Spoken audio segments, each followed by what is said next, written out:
22 NBA teams and their players are in Orlando. They're quarantined in their quote, their bubble. And the NBA is getting ready to do a restart. They're going to finish the NBA season, do some playoffs, a couple seeding games, like 8 games to seed, then do the NBA playoffs, and do it all at Disney World in Orlando. I hear they're fishing. There's a lot of shotgunning beers going on in the NBA bubble. It's a good time down there in Orlando. They're in Florida. Now, here's the weird thing. I kept reading stories throughout the week of guys complaining about their food. There's this one story, Rashawn Holmes, who plays for the Kings, broke quarantine to get a food delivery, like a DoorDash or a Uber Eats, to get food because he wanted food better than what they had at Orlando.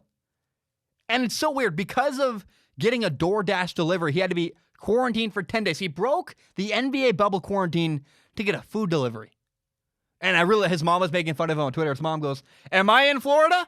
Because the only reason you do that's for Mama's cooking." I thought that was awesome. I really loved that. But it's just weird for me. You're going to break quarantine for food delivery. What's going on? And I just don't think that. A lot of people are like, well, the NBA players don't care if they're not bought in. I don't think that's the issue. I don't think that NBA players aren't bought in. That's not quite the problem. I think most Americans, you have to think about it this way, most Americans would trade places with an NBA player. You're going to live, you quote, you have to stay at the Disney World Resort for 3 or 4 months. Oh no, you have to play basketball. You have to make millions of dollars to play basketball and live at a resort. Right now, during a global pandemic, I'm sure a lot of Americans would love to trade places with an NBA player. And when NBA players complain about the food in a situation like today and a situation like living in a resort at Orlando, it seems like NBA players have lost touch a little bit. Like, the hardship they're having to endure just isn't that bad to me. Come on, guys. Really? You're going to complain about that? And I think, honestly, this might be the first time a lot of NBA players have really, truly had their lifestyles affected by Corona. They stay home. They order a lot of food. They kind of live, if you're really famous, you live kind of a quarantined, private lifestyle anyway.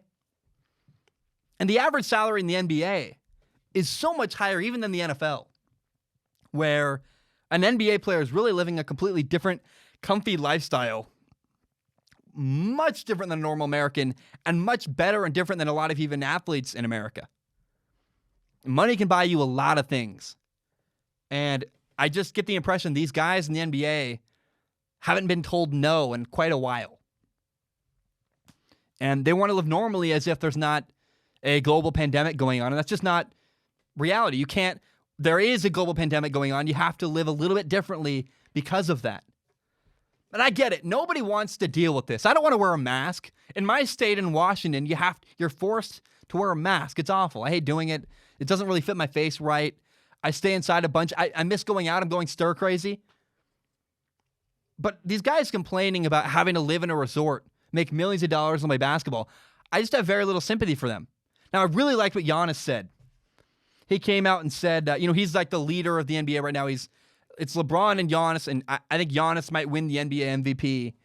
And he came out and said that, this is way better than how I grew up. Said he's not going to complain, and I like that.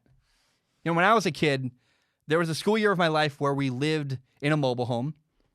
I slept on the floor in the kitchen living room area. Slept on the floor of a mobile home. That's one school year of my life. Now, the school year before that, we were homeless. Homeless. I lived that way as a kid. I lived homeless for a little bit, and I lived sleeping on the floor of a mobile home in a trailer park, literally. And so when I hear people complaining about living in a resort with the food's not good enough, I really struggle to have any sympathy for them. And then I hear, again, you're in Florida making millions of dollars to play basketball. So I really appreciated guys like Giannis who have come out and said, look, it's way better than how I grew up, or I know the situation we're in, and I appreciate what we have. I'm not going to complain. I just hear that. I hear guys complain, and I go, have you not had any hardship for quite a while?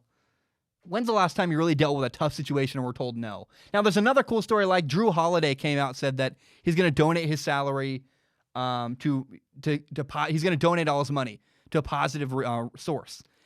And I love that, because I think What's the motivation to play and do this NBA restart if you're just doing it for greed or for yourself? A lot of these guys have so much money. You're like, I'm fine. I don't need the money. What's my motivation to play? Well, hey, if I'm going to donate my salary, and I think it was his wife's idea, I'm going to donate my salary to a good cause. That's your motivation. That's awesome. It's really cool. And you now have a reason to play. Players need to find a reason to play. I don't think it's that they're not bought in. I think that their lifestyle hasn't really changed much due to coronavirus. And it's the first time really they've had to deal with any kind of change to their lifestyle.